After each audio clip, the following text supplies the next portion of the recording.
Eu quero conversar com você sobre os lamentos da alma. Preste atenção. A alma tem lamentos. Eu vou recorrer ao profeta Isaías, ao profeta Palaciano, ao profeta que é considerado o profeta evangélico do Antigo Testamento.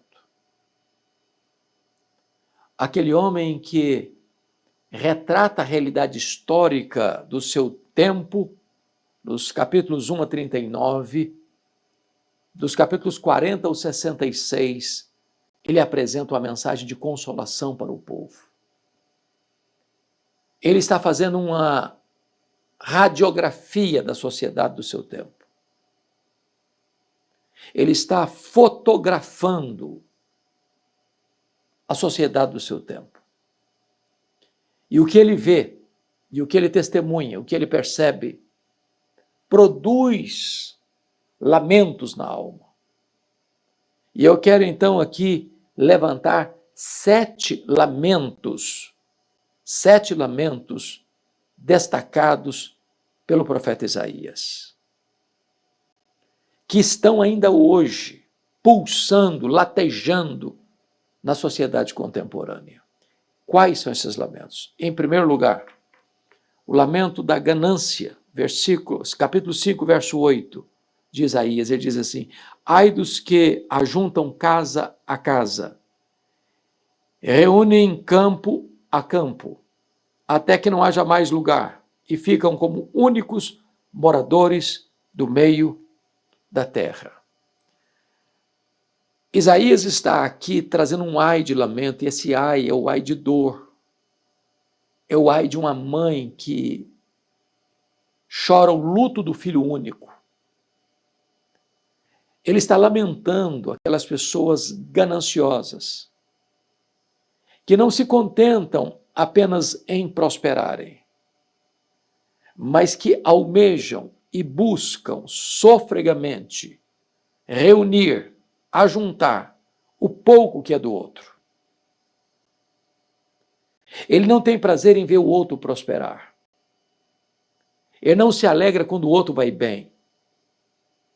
Aliás, ele tem interesse em que o outro entre em crise para que ele possa comprar o que é do outro por um preço menor. E junta casa a casa, campo a campo. E se assenta como o único Senhor no meio da terra. Tudo é meu, tudo é para mim. Eu sou dono de tudo. A Bíblia não proíbe e nem é pecado você prosperar e você se enriquecer e você crescer e você expandir os seus bens e crescer o seu recurso financeiro e comprar propriedades ou casas ou fazendas ou apartamentos ou carros ou isso ou aquilo. A Bíblia diz que riquezas e glórias vêm de Deus. A Bíblia diz que é Deus quem fortalece as nossas mãos para adquirirmos riquezas. Riquezas e glórias vêm das mãos de Deus.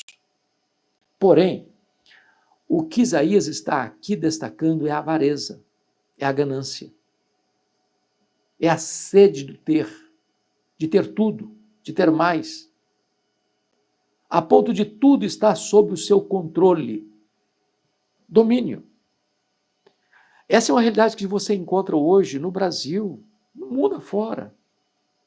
Empresários que não se contentam apenas em serem grandes empresários, eles querem ser os únicos no monopólio do controle daquele setor. Aí mata os concorrentes. Aí destrói o pequeno. Ninguém consegue florescer debaixo da sombra dessas pessoas, porque elas dominam o mercado, elas controlam tudo, elas que determinam o preço, o valor de tudo, que agora elas são os únicos senhores da terra. A Bíblia diz, ai desses. Podem estar nadando no dinheiro. Podem estar multiplicando as suas riquezas. Mas há um ai de dor para essas pessoas gananciosas que querem tudo e não se contentam em ver o outro bem. Querem o pouco que o outro tem para que sejam elas donas de tudo. Isso é pecado. E Deus está trazendo um ai sobre essas pessoas. Vamos ao segundo lamento. Isaías 5, verso de número 11, está escrito assim: ai dos que se levantam pela manhã e seguem a bebedice, e continuam até alta noite, até que o vinho os esquenta. Agora o problema é a bebedeira.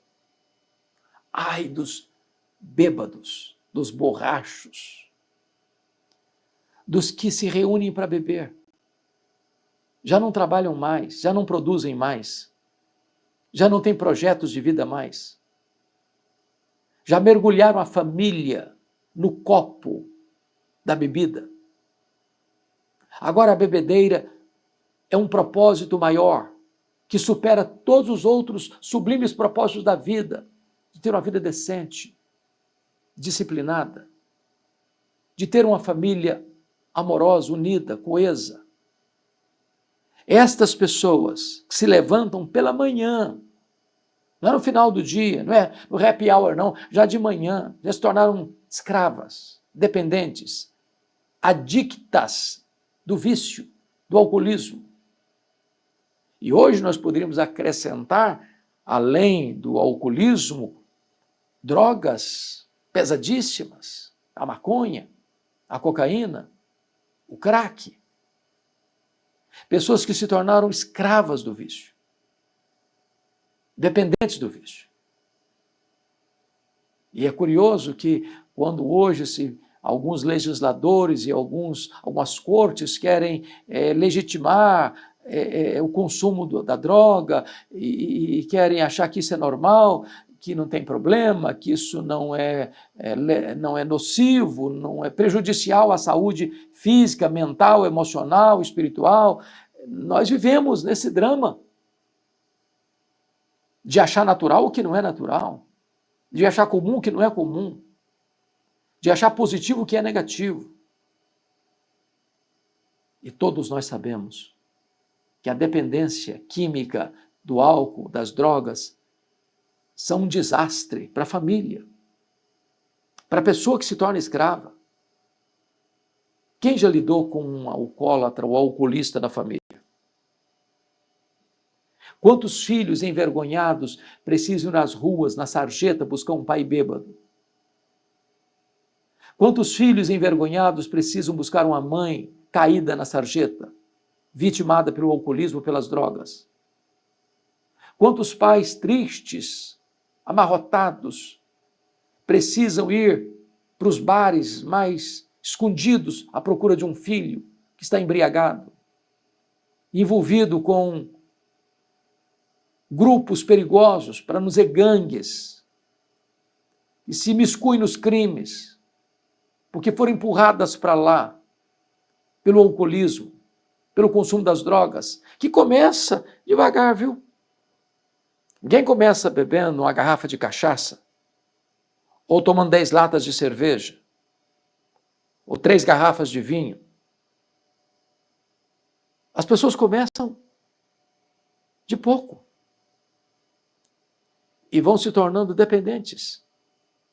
Ninguém começa injetando cocaína nas veias. Começa com uma cheirada, um papelote.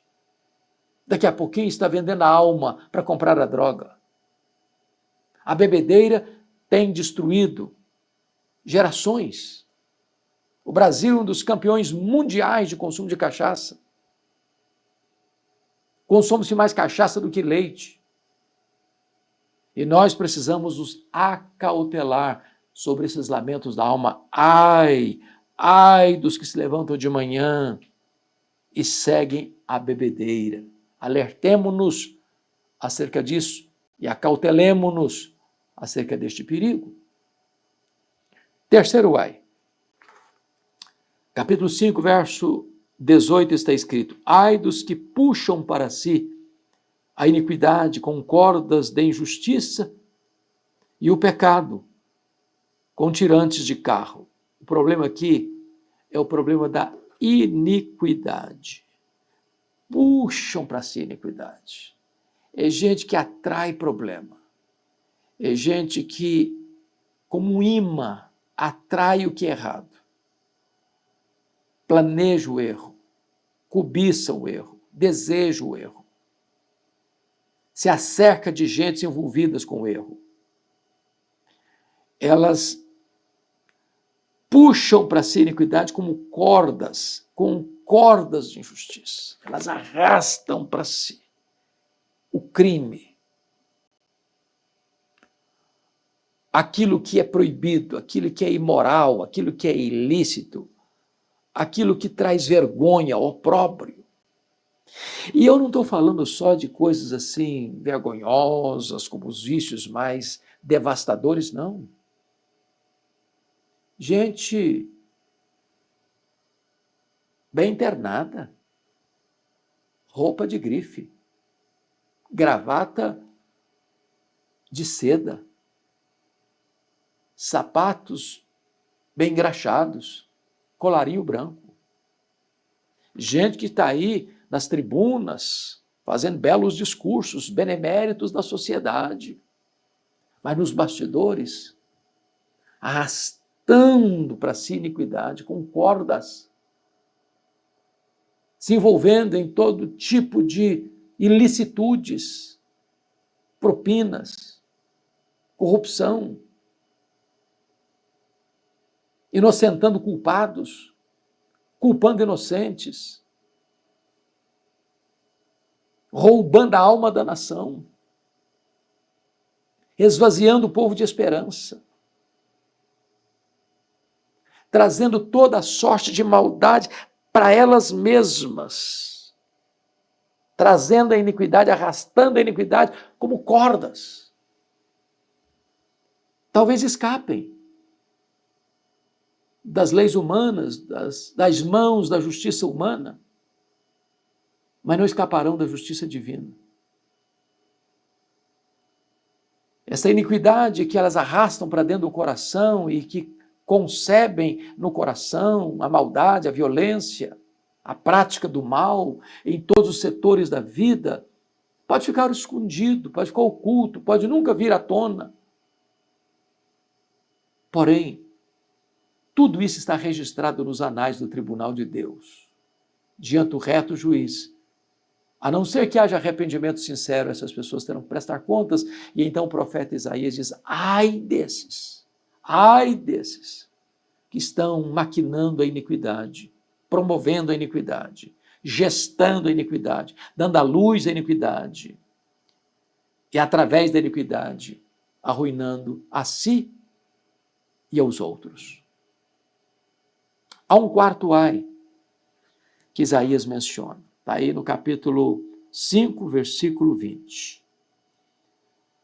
Ai dos que ao mal chamam bem e ao bem mal, que fazem da escuridade luz e da luz escuridade, e põem o amargo por doce e o doce por amargo. Aqui o problema é da inversão de valores. Se eu pudesse resumir a sociedade brasileira, mundial, e colocar em letras garrafais, estampado nos periódicos, nos jornais, ou ser a manchete principal do jornal mais visto no Brasil, eu colocaria esse versículo. Inversão de valores. O que está acontecendo hoje não é apenas tolerância ao erro, ao mal. Não, é inversão de valores mesmo. É a sociedade pelo avesso, de ponta cabeça. Estão dizendo que luz é trevas e que trevas é luz. Estão dizendo que o amargo é doce e que o doce é amargo. Aplaude-se o vício, escarnece-se da virtude. Promove a injustiça, escarnece da justiça. Inocente o culpado, culpa o inocente. É a sociedade que perdeu o rumo, que não tem mais vergonha.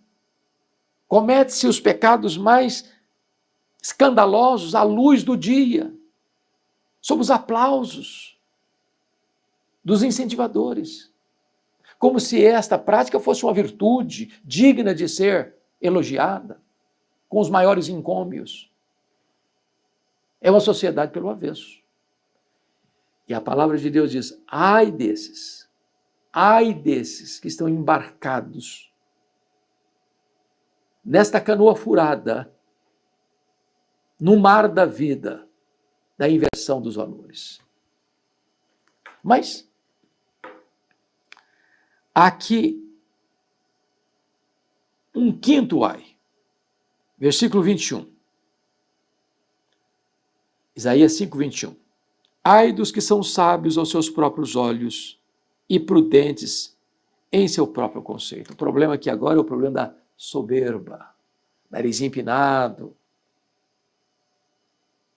olhos altivos, palavras soberbas, arrogantes.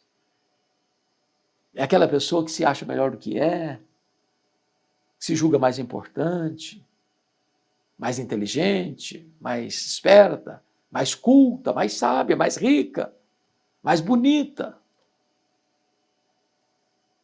São as pessoas que acendem sobre si mesmas todos os holofotes da fama, que buscam as luzes da ribalta, que querem os primeiros lugares, que requerem ser notadas, prestigiadas, homenageadas, destacadas, condecoradas.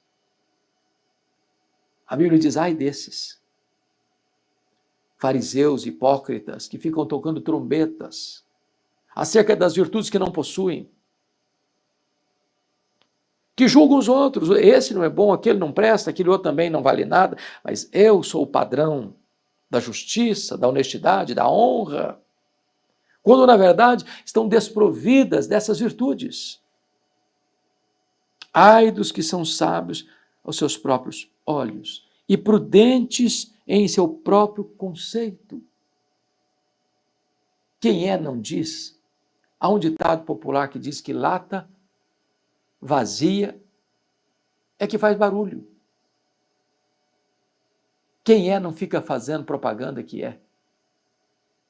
Eu, que fui criado na região rural, não posso me esquecer de um fato muito interessante. Se você pega, por exemplo, uma roça de milho para colher, naquela colheita bem artesanal, a espiga boa, granada, ela se dobra.